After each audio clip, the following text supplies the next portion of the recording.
Hello everyone, সবাই কেমন আছো? আশা করি খুব ভালো আছো। আমিও খুব ভালো আছি। এইটা ছিল আমাদের 25 নভেম্বরের ব্লগ।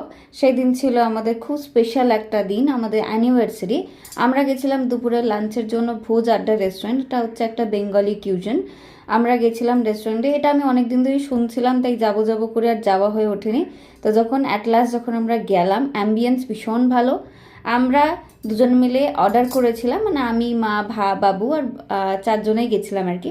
আমরা অর্ডার করেছিলাম ভেজ থালি, যেটার মধ্যে ছিল শুক্তো, ডাল, আলু ভাজা, তারপর পটল তরকারি ছিল, তারপর চাটনি ছিল, পায়েস ছিল, পাঁপড় ছিল, আর একটা বেগুন ভাজা ছিল। খাবারগুলো খুবই ভালো টেস্ট ছিল। প্লাস আমি আর সন্দীপন একটা চিকেন অর্ডার করেছিলাম, সেটা হচ্ছে ঠাকুরবাড়ির চিকেন। ভীষণ ভালো টেস্ট, সব করা টেস্ট বলো, কোয়ান্টিটি বলো, ভীষণ ভালো। আমরা বেরোনোর পরে আমি সন্দীপনকে একটা গোলাপ ফুল দিলাম। আমরা দুজনকে একটা গোলাপ ফুলই শেয়ার করছিলাম আর কি। আমরা sharing is caring, sharing is loving, তো ওইটা ব্যাপারটা এসছে। তারপরে আমরা বাড়ির দিকে চলে আসলাম। বাড়ি এসে একটু চা খেলাম, খেয়ে বাবুর সাথে একটু খেলা করলাম, বাবুকে দুধ খাওয়ালাম।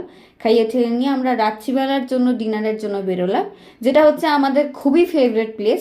শনিবারের জন্য আমরা এই রেস্টুরেন্টটা ধরে রাখি, ক্যাফেটা ধরে রাখি অ্যাকচুয়ালি। এটা হচ্ছে 99, যেটা সবাই জানো তোমরা। এখানে আমরা অর্ডার করেছিলাম পাস্তা। এখানকার পাস্তার কোনো কথা আমি বলতে পারবো না, ভীষণ ভালো টেস্ট। আমরা ভেজ অর্ডার করেছিলাম, যেহেতু স্যাটারডে গেছিলাম আমরা, তার জন্য।